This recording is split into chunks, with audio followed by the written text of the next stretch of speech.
boca, Señor Jesucristo. Y haga muchos cambios, Señor, en nuestras vidas, en nuestros corazones, Señor, especialmente en la hora que estamos, Señor. Necesitamos, Señor, que tú, Señor, nos visites, nos transformes, Señor, nos toques, Señor. Y este pueblo, Señor, se levante, Señor, como un ejército, Señor. Un ejército alineado, un ejército disciplinado, Señor, ungido con tu Santo Espíritu, Señor. Así que háblanos, Señor, y transfórmanos a través de tu mensaje que sale de tu boca, Señor, esta tarde, que sea de bendición a mis hermanos y hermanas y a cualquier otra persona que nos pueda estar escuchando, Señor. Que seas tú hablando, Señor, y no yo. En el nombre de Jesús. Amén. Amén. Hermanos, hermanas, visitantes que nos estén escuchando, quiero compartirles un mensaje celebrando. Hoy es Domingo de Ramos, la entrada triunfal, cuando Jesús hace ya casi 2000 años vino a Jerusalén. Vino así como está escrito en el libro de Zacarías 9:9, donde dice: alégrate, oh hija de Sión, grita de triunfo, oh pueblo de Jerusalén. Mira, tu rey viene hacia ti, el justo y victorioso, pero él es humilde, montado en un burro, montado en la burra. Entonces hace ya casi 2000 años que Cristo Jesús entró a Jerusalén montado en un burrito, el perfecto cordero, como lo introdujo Juan el Bautista. He aquí el cordero de Dios que quita el pecado del mundo. Así lo anunció Juan el Bautista. Ahora Jesús está entrando a Jerusalén, sí, a Jerusalén, pero no montado en un caballo, sino que viene, ¿verdad?, en un caballo blanco como un rey, sino que viene justo, victorioso, humilde, montado en un pollino de una asna. No viene en un caballo blanco como rey, sino humilde en un pollino. Así es como nuestro rey, como el Cordero de Dios que quita el pecado del mundo, vino su primera venida. Entonces Jesús, el Cordero de Dios que quita el pecado del mundo, vino al mundo, vino, como dice allí en Marcos 44, el Rey Jesús, humilde, vino para ser, no vino para ser servido, sino para servir y para dar su vida en rescate por muchos. Ese es el Rey, ¿verdad?, que vino la primera vez para ofrecerse el sacrificio, para quitar los pecados del mundo, y exactamente como su Padre Dios lo ordenó que así fuese, según se lo ordenó a Moisés allí en el libro de Éxodo. Si usted me invita, lo invito al libro de Éxodo, cómo fue que el Padre le ordenó a Moisés y al pueblo que tenían que celebrar la Pascua. Entonces el Señor Jesús viene a Jerusalén exactamente como fue escrito por su Padre Celestial. Lo voy a invitar a que abra la Santa Palabra de Dios en el libro de Éxodo, capítulo 12, versículos del 1 al 10. Ahí describe exactamente cómo tenía que ser el Cordero que venía a quitar el pecado del mundo. Y dice así, 12 del 1 al 10. Habló Jehová a Moisés y a Aarón en tierra de Egipto, diciendo: os será principio de los meses, pero para vosotros será el primero en los meses del año, o sea, el año nuevo, el mes de Nisan. Versículo 3. La congregación de Israel, diciendo: en el día tómese cada uno un cordero según las familias, los padres, un cordero por familia.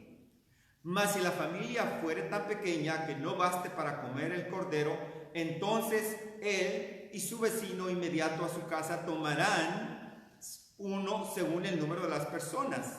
Conforme al comer de cada hombre haréis cuenta sobre el cordero. Versículo 5. El animal será sin defecto, quiero recalcar, el animal será sin defecto, macho de 1 año. Lo tomaréis de las ovejas o de las cabras, y lo guardarás hasta el día 14 de este mes, y lo inmolará toda la congregación del pueblo de Israel entre las 2 tardes, o sea, a las 2 de la tarde, a las 3 de la tarde. 7. Y tomará de la sangre y la pondrá en los 2 postes y en el dintel de las casas en lo que han de comer. 8. Y aquella noche comerán la carne asada al fuego y panes sin levadura, con hierbas amargas lo comerán. Ninguna cosa comeréis de él cruda, ni cocida en agua, sino asada al fuego. Su cabeza con sus pies y sus entrañas, versículo 10. Ninguna cosa dejaréis de él hasta la mañana, y lo que quedase en el fuego. Entonces, yo quiero, hermanos, hermanas, personas que nos escuchan, que dice el Señor que la fecha en que este cordero se tiene que elegir, seleccionar, va a ser en el primer mes del año, en el 10º día, hasta el día 14, y tiene que ser un cordero o un cabrito para hacerse sacrificio por cada familia. Y este animalito tiene que ser seleccionado, tenía que ser macho de 1 año y que no tenga ningún defecto. Y entonces, desde el 10º día del mes primero, desde el día 10 hasta el día 14, dice que lo tenían que cuidar, lo tenían que inspeccionar. Entonces tenía que ver la familia que este cabrito, que este borreguito no tuviese ningún defecto.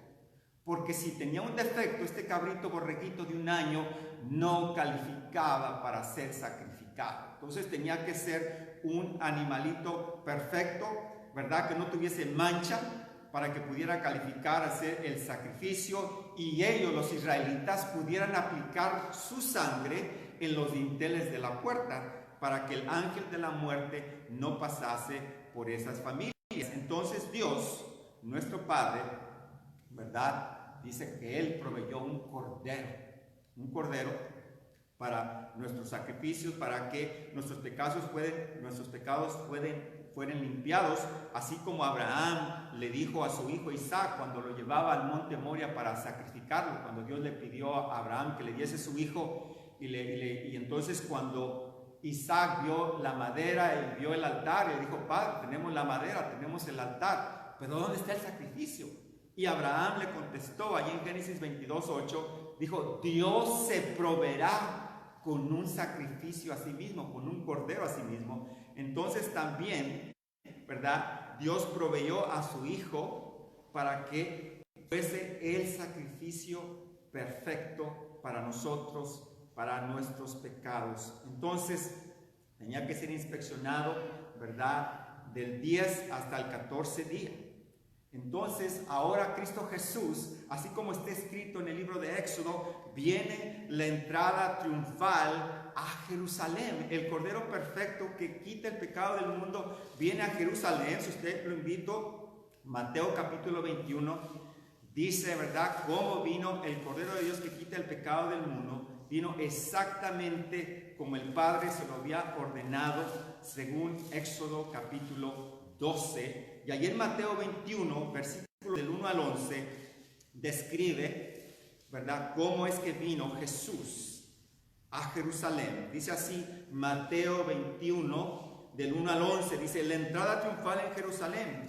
Cuando se acercaron a Jerusalén y vinieron a Betfagé, al monte de los olivos, Jesús envió 2 discípulos, diciéndoles: id a la aldea que está enfrente de vosotros, y luego hallaréis una asna atada, a un pollino con ella, desatadla y traédmelos. Y si alguien nos dijere algo, decid: el Señor lo necesita, y luego los enviará. Todo esto aconteció para que se cumpliese lo dicho por el profeta, cuando dijo: decid a la hija de Sión: he aquí, tu rey viene a ti, manso y sentado sobre una asna, sobre un pollino, hijo de animal de carga. Y los discípulos fueron e hicieron como Jesús les mandó, y trajeron el asna y el pollino, y se pusieron sobre ellos sus mantos, y él se sentó encima. 8. Y la multitud, que era muy numerosa, tendía sus mantos en el camino, y otros cortaban ramas de los árboles y las tendían en el camino.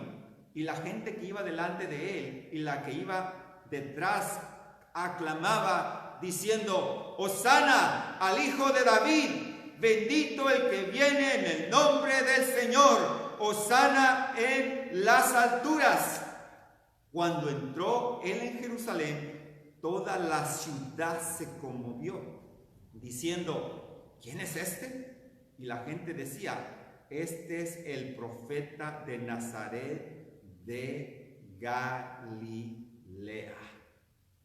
Entonces la gente vieron, ¿verdad?, que había sanado, que había resucitado a Lázaro. Entonces la gente estaba convencida de que Jesús era el Mesías, el que los iba a rescatar, que iba a liberarlos del yugo romano. Y es por eso que estaban diciendo: sálvanos ahora. Hosana, Hosana es una palabra hebrea que significa salva ahora, salva ahora. Entonces lo están queriendo, ¿verdad?, proclamar como su rey. Pero antes de que el Señor Jesús pudiese, ¿verdad?, ser, ¿verdad?, el Cordero perfecto para Dios, tenía que ser inspeccionado. Tenía que pasar la prueba, que no tuviese ningún defecto, ninguna mancha. Entonces, así como en el libro de Éxodo, que dice que desde el día 10 hasta el día 14 tenían que cuidarlo, inspeccionarlo, que no hubiese en él ningún defecto, el Señor Jesús fue inspeccionado por las leyes, por las autoridades de Israel en aquel entonces. Entonces lo invito así brevemente a que hagamos un recorrido de cuántas veces el Cordero de Dios, que quita el pecado del mundo, fue inspeccionado por las autoridades. El rey fue inspeccionado, ¿verdad? Dice ahí en Mateo 21 y 23, si me acompaña, dice, ¿verdad?, que la verdad, dice, a la verdad de mi vaso beberéis, perdón, no es la cita esa, dice en Mateo, dice que es cuestionado, Mateo 21, 23, viene la primera inspección. En Mateo 21, 23, el Cordero de Dios que quita el pecado del mundo fue inspeccionado por los principales sacerdotes y los ancianos. Le cuestionan su autoridad. Vamos a leerlo en Mateo 21 del 23 al 27. Dice la autoridad de Jesús. Y esta es la primera inspección que el Cordero de Dios es inspeccionado. Y dice así en Mateo 21, 23 al 27. Cuando vino al templo, los principales sacerdotes y los ancianos del pueblo se acercaron a él mientras enseñaba y le dijeron: ¿con qué autoridad haces estas cosas? ¿Y quién te dio esta autoridad? Respondiendo Jesús les dijo: yo también os haré una pregunta. Si me la contestáis, también yo os diré con qué autoridad hago estas cosas. El bautismo de Juan, ¿de dónde era? ¿Del cielo o de los hombres? Ellos entonces discutían entre sí, diciendo: si decimos del cielo, nos dirá: ¿por qué pues no le creísteis? Y si decimos de los hombres, tememos al pueblo, porque todos tenían a Juan por un profeta. Y respondiendo a Jesús, dijeron: no sabemos. Y él también les dijo: tampoco yo os digo con qué autoridad hago estas cosas, hermanos. Entonces, bendito sea el Señor, que pasó la primera inspección, ¿verdad?, por los principales sacerdotes y los ancianos. No le pudieron contestar. Vamos a la segunda inspección del Cordero de Dios, ahora por los fariseos, que se encuentra en Mateo capítulo 22, ahí mismo en la siguiente página, Mateo 22 del 15 al 22, Mateo capítulo 22, versículos 15 al 22, ahora el Señor Jesús va a ser inspeccionado por los fariseos. Y dice así en Mateo 22, 15 al 22, dice: entonces se fueron los fariseos y consultaron cómo sorprenderle con una palabra. Y le enviaron los discípulos de ellos con los herodianos diciendo: Maestro, sabemos que eres amante de la verdad y que enseñas con verdad el camino de Dios y que no te cuidas de nadie porque no miras la apariencia de los hombres. Dinos, pues, ¿qué te parece? ¿Es lícito dar tributo a César o no? Pero Jesús, conociendo la malicia de ellos, les dijo: ¿por qué me tentáis, hipócritas? Mostradme la moneda del tributo. Y ellos le presentaron un denario. Entonces les dijo: ¿de quién es esta imagen y la inscripción? Y ellos le dijeron: de César. Y él les dijo: dad pues a César lo que es de César y a Dios lo que es de Dios. Y oyendo esto se maravillaron y dejándolo se fueron. Tampoco los fariseos le encontraron un defecto o una mancha al Cordero de Dios que quita el pecado del mundo, porque Él es perfecto. Él es perfecto. Entonces vamos a la tercera inspección.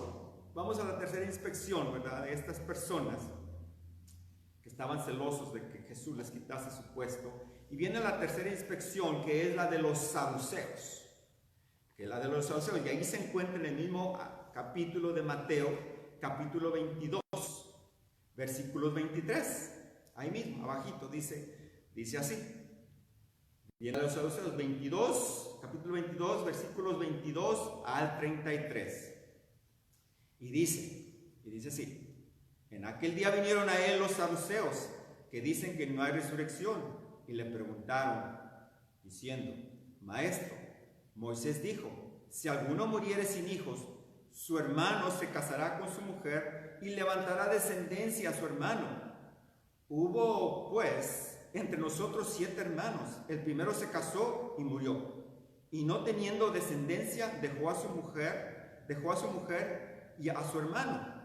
De la misma manera también el segundo, el tercero, hasta el séptimo. Después de todos murió también la mujer. Ahora viene la pregunta. En la resurrección, pues, ¿de cuál de los 7 será ella mujer, ya que todos la tuvieron?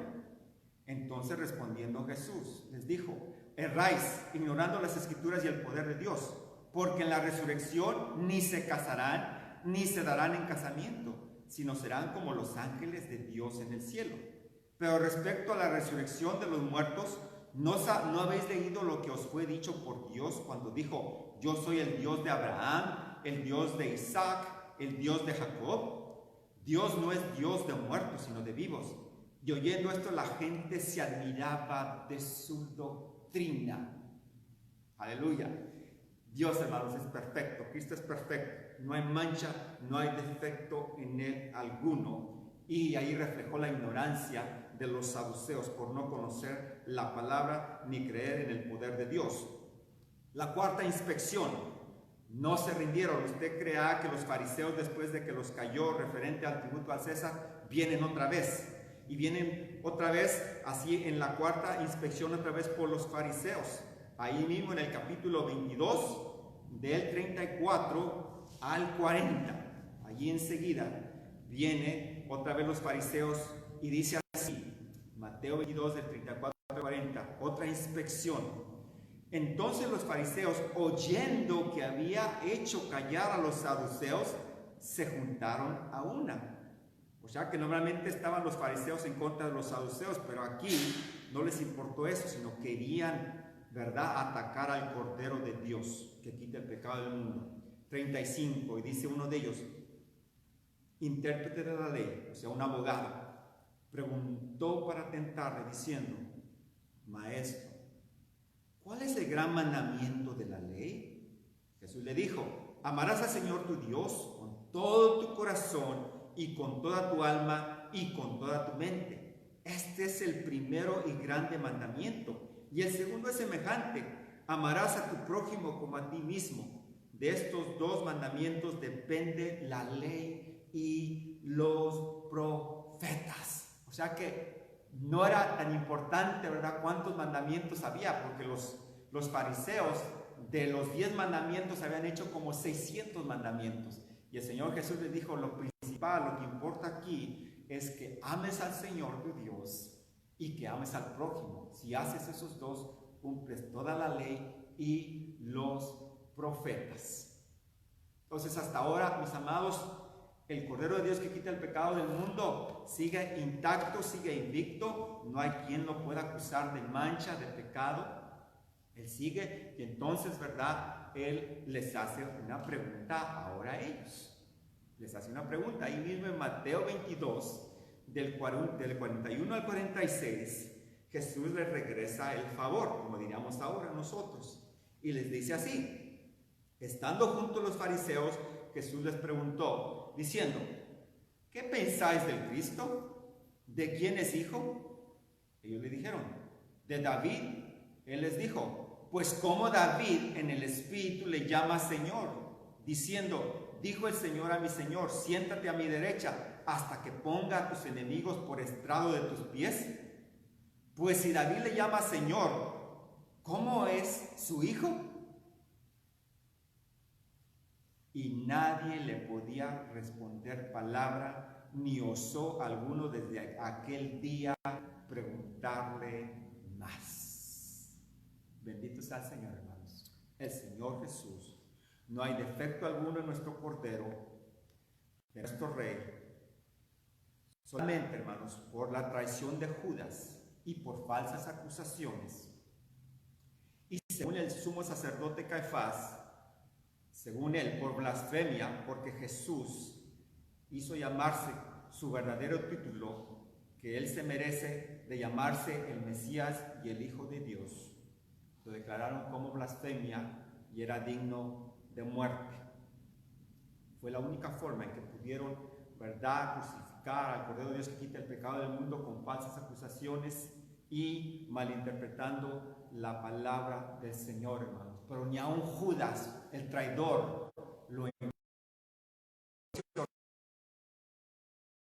les dijo, he traicionado sangre inocente. Aún Judas lo encontró inocente. Aún el gobernador romano, Pilato, lo encontró sin falta alguna al Cordero de Dios que quita el pecado del mundo. En Lucas 23:4 dice así: Pilato se dirigió a los principales y sacerdotes y a la multitud y les dijo: no encuentro ningún delito en este hombre.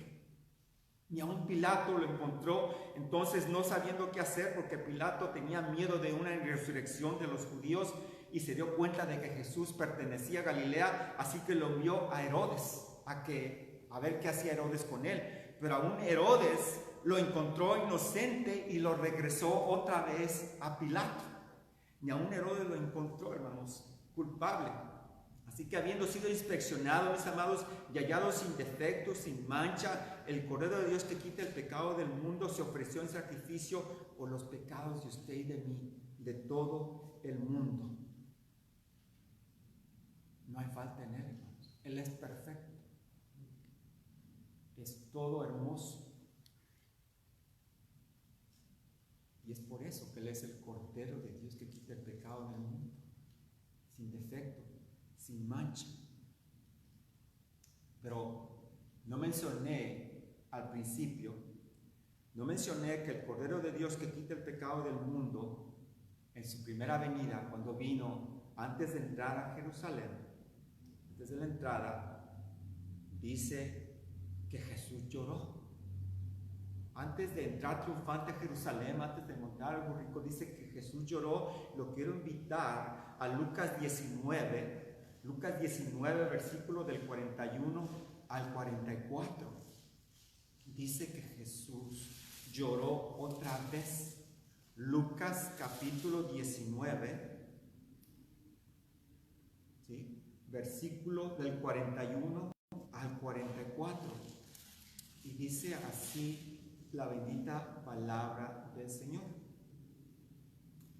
Esto es antes de que él entrase a Jerusalén. Y dice así: y cuando llegó cerca de la ciudad, al verla, lloró sobre ella, diciendo: oh, si tú también conocieses a lo menos en este día lo que es para tu paz, mas ahora está encubierto de tus ojos, porque vendrán días sobre ti cuando tus enemigos te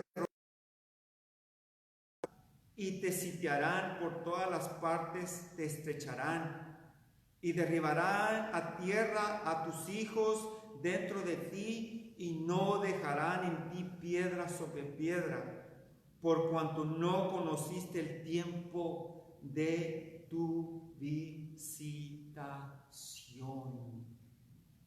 Antes de entrar a Jerusalén, Jesús lloró otra vez por Jerusalén. 3 veces lloró Jesús y esta es la última vez que llora por ellos.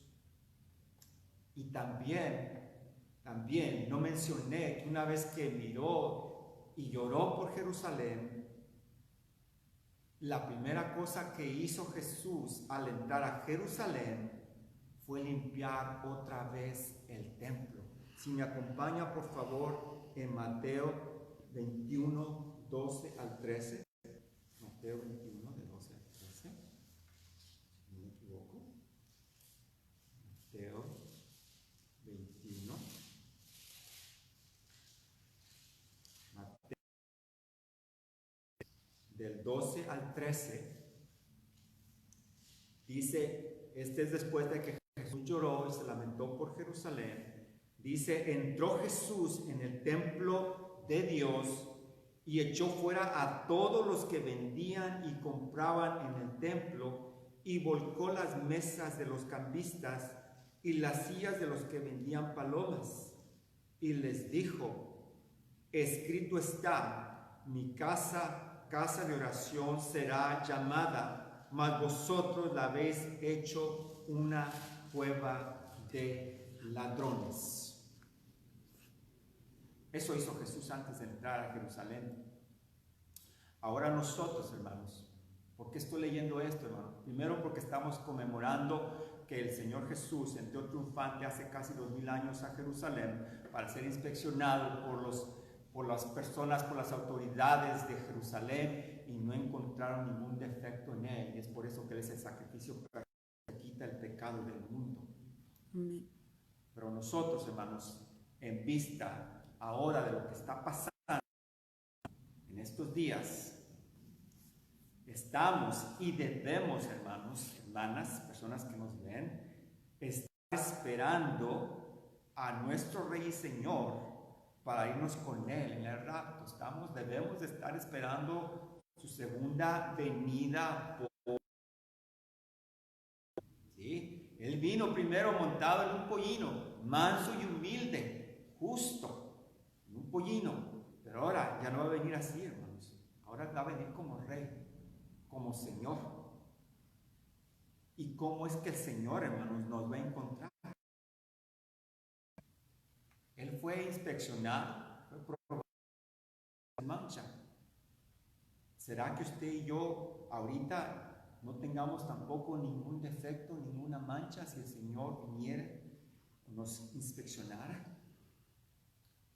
Nosotros, la novia, hermanos, debemos de estar, según Efesios 5:27, la novia de Cristo, usted y yo, los que nos llamamos por su nombre o invocamos su nombre.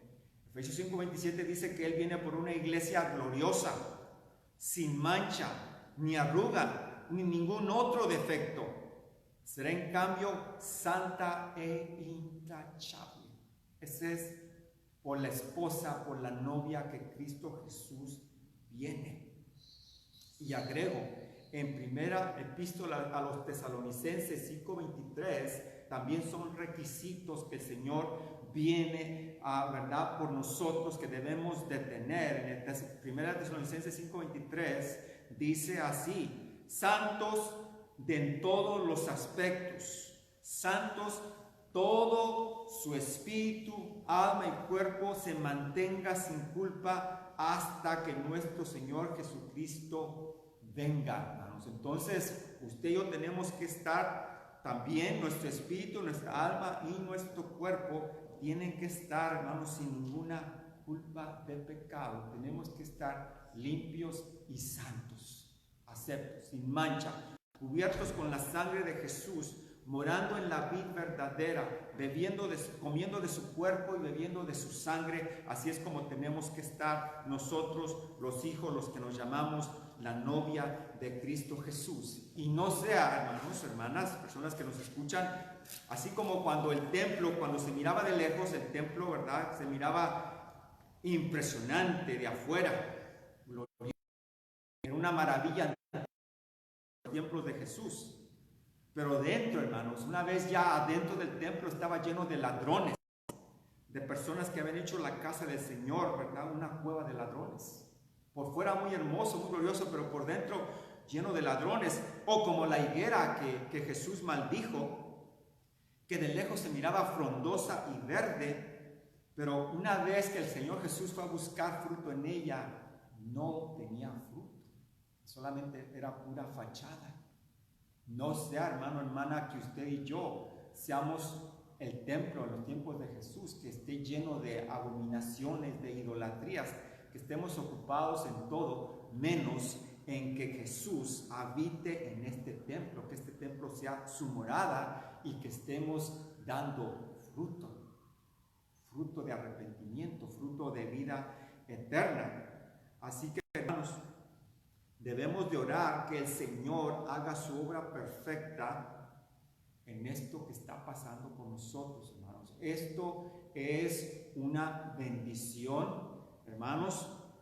Yo sé que la pandemia de este virus no es agradable, nos ha cambiado al mundo radicalmente, pero, hermanos, si el Señor en su misericordia, ¿verdad? Debemos de orar que Él haga su obra perfecta con su novia, con su iglesia.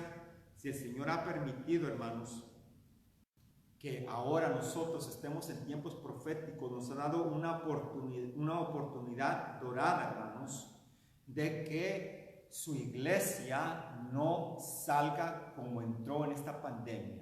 Tiene que ser nuestra oración, nuestro clamor, de que su novia no vaya a salir, si el Señor en su misericordia nos hace salir de esta pandemia, de esta cuarentena, o aún más, no salgamos como entramos. Y tengamos iglesia como antes, venir, sentarnos, escuchar, irnos a nuestra casa, a ver qué comer, a ver qué jugar, a dónde ir, a dónde visitar. Hermanos, no podemos continuar así. Tengo la convicción de que esto ha pasado porque la novia, la iglesia de Cristo, ha dejado de ser la novia, la iglesia que tiene que ser. Y es tiempo de, así como dice allí en Lamentaciones, de ver nuestros caminos, si estamos caminando con el Señor o estamos caminando conforme como el mundo. Ya no hay tiempo de jugar a la iglesita, ¿verdad? De ser religiosamente. Ahora, hermanos, es el tiempo de hacer, repito, lo que dice Segunda de Crónicas 7:14. Si mi pueblo, el cual mi nombre es invocado, se humillare, orare y buscare mi rostro, y se arrepintiese de sus malos caminos, entonces yo iré desde los cielos, perdonaré su pecado y sanaré su tierra, hermanos. Este es el tiempo, hermanos, de buscar al Señor. No es el tiempo de estar encerrados, estar comiendo, estar divirtiéndonos, hermanos. Es tiempo de buscar el rostro del Señor para que el Señor en su misericordia, ¿verdad?, encuentre una novia limpia, sin mancha ni arruga. Y a la vez, hermanos, tenemos que ponernos a la brecha por esta generación. Usted y yo somos responsables por esta generación, y así como dice, lo dije la vez pasada en Ezequiel 22:30, busqué entre ellos un hombre que construyese una pared y un vallado para que intercediese por esta generación y no la destruyese, y no lo encontró, hermanos. Lo único que se requiere es un varón, una hembra que busque, que toque, que llegue hasta el trono del Señor, para que el Señor, hermanos, nos visite, nos perdone y podamos experimentar su gloria, podamos experimentar un avivamiento donde la presencia del Señor habite aquí y la gente caiga quebrantada, humillada del pecado, hermanos. Que el Señor, hermanos, en su misericordia nos visite, que encuentren que sea una sola persona que se ponga a la brecha. Así que es tiempo de llorar, de lamentarse, porque hemos fallado. En su mayoría la iglesia ha fallado. Hemos invitado al mundo a la iglesia, imitamos al mundo. En vez de impactar al mundo, el mundo nos ha impactado. Vamos a conciertos, vamos a escuchar enseñanzas por aquí y por allá, y lo único que no queremos hacer, hermanos, es orar. Casa de oración para las naciones, hermanos. Así que yo le invito, yo le exhorto. El Señor nos está dando esta oportunidad para que la iglesia, la novia, se quebrante, la novia busque el rostro del Señor, y así pueda venir el Señor y encontrar una iglesia gloriosa, sin arruga, vestida con ropas de justicia y a la vez con una cosecha de almas, hermanos, porque usted y yo tenemos que lamentarnos por las almas que se están perdiendo cada día y se van a perder. Si usted y yo no lloramos, si usted y yo no derramamos lágrimas por esta, que usted y yo no tenemos el corazón de Cristo. No tenemos su corazón, porque el corazón de Cristo se duele por estas almas que están pereciendo sin Cristo Jesús, y especialmente que tienen miedo en estos días, hermanos. Así que Yo le suplico, yo le ruego en el nombre de Jesús que es tiempo de quebrantamiento, de humillación y de búsqueda del Señor. Padre, en el nombre de Jesús, Señor, yo sé que soy un siervo inútil contigo, Señor. Después de esto, Señor, viene la gran tribulación, Señor, donde esto, Señor, no se va a comparar, Señor, con lo que va a pasar, Señor. Así que danos tu corazón, Señor. Danos, Señor, ser boca de ti, Señor, ser los instrumentos en estos últimos días, Señor. Concédenos, Señor, esa gracia, Señor, no porque lo merezcamos, Señor, sino por amor a ti mismo, Señor. Levanta un pueblo santo, Señor, un pueblo de unción, Señor. Púlpitos llenos de tu poder, de tu palabra de unción, Señor. En tu nombre, Jesús, concédenos esa gracia, Señor. Concédenos, Señor, buscarte, Señor, habitar en el escondite secreto, Señor.